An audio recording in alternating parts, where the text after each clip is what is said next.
দর্শক আসসালামু আলাইকুম। আমরা এবার চলে আসছি প্রায় 107 প্রজাতির ফলের বাগানে। আর এই ফলের বাগানটি হচ্ছে শেরপুরে বাদশালা ইউনিয়নের বাদশালা গ্রাম। নিউটনের মাথার উপরে আপেল পড়েছিল। আজ সেই আপেল গাছের নিচে কিন্তু আমরা চলে আসছি। এই হচ্ছে আপেল গাছ, আমরা দেখে অবাক হচ্ছেন। এবং এটাই হচ্ছে আপেল গাছ। এই আপেল গাছে মূলত আপেল হয়ে থাকে। এখানে দুইটা আপেল আমাদের ছিল, এটা পরিপক্ক খাস আছে, আবার এখানে তিনটা গাছ। এই গাছে ফুল আসছিল, এবার ধরে নাই, কিন্তু ওই গাছে আবার ওই আপেল ধরা আছে।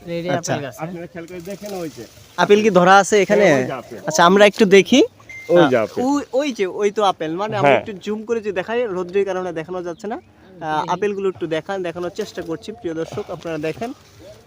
এটা লাল হবে, লাল হবে। এই যে এই দেখেন দুইটা আপেল ধরেছে গাছে অলরেডি। এটা লাল হবে। যে বাংলাদেশে যে আপেল চাষ হয় সেটা কিন্তু আমরা দেখতে পেলাম। আর আমরা কিন্তু এখন সরাসরি দর্শক যুক্ত আছি শেরপুরে বাদশালা থেকে, এবং এখানকার একজন বৃক্ষপ্রেমী একজন শিক্ষক, তিনি কিন্তু এই গাছগুলো লাগিয়েছেন। এবং আপেল গাছ, আমরা কিন্তু এই যে আপেল গাছ দর্শক দেখেন, এই যে এটা হচ্ছে আপেল গাছ। আমি তিনটা চারা নিয়ে আসছিলাম 3 জায়গা থেকে। একটা চারা স্থানীয় পাশে নার্সারি থেকে নিয়ে আসছিলাম, আর দুইটা চারা ঢাকা থেকে নিয়ে আসছিলাম। 3টা চারা আমার 45 টাকা পড়ছিল। ছোট চারা ছিল। ইনশাল্লাহ গতবার দোষলে একটা, এবার দুইটা দোষে পরিপক্ক হয়েছে। এই দুইটা খায় সারা হয়েছে। এই গাছে দুইটা, এই গাছে আবার দুইটা দোষে, এই গাছে দুইটা দোষে। গাছের পাতাগুলো কি মরে যেতেছে নাকি? না, ওটা ওরকমই হয়। আবার এই গাছটাতে ফুল আসছিল, কিন্তু আপেলটা ধরে নাই। ধরার মতো আগামীতে ইনশাল্লাহ আসার কথা, যেহেতু দুইটা এসে বসছে। আমি এগুলো চারা করব এই ডাল থেকে। আপনারা যদি কেউ মন চায়, আমি আপেল খায় ধরা দেখে নিতে পারবেন, সমস্যা নাই। যেভাবে আমি নিয়ে আসছি দূর দূরান্ত থেকে, আপনারা কেউ নিলে এত দূরে যাইতে হবে না, কাছ থেকে নিতে পারবেন। তাহলে আমরা আপনার লোকেশনটা একটু জানতে চাই, যে আপনার মানে কেউ যদি আপনার কাছ থেকে ফলের কোনো চারা নিতে চাই, তাহলে আপনার সাথে কিভাবে যোগাযোগ করতে পারে? আমার নাম্বার নেবেন। আমার নাম্বার হচ্ছে 01913767902।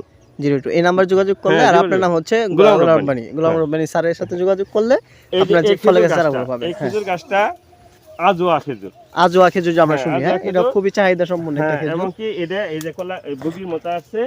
আমি যেখান থেকে নিয়ে আসছি খেজুর ধরা, এবং কি খেজুর খায় নিয়ে আসছি, এরকম বুগি নিয়ে আসছিলাম আমি। আচ্ছা, তিনটা বুগি নিয়ে আসছিলাম 19,000 টাকা দিয়ে। ওর মধ্যে একটা বীজের বুগি আর দুইটা বুগি ছিল এই যে এরকম। একটা ছিল বীজের গাছ, আর দুইটা হয়েছে এই যে বুগির গাছ।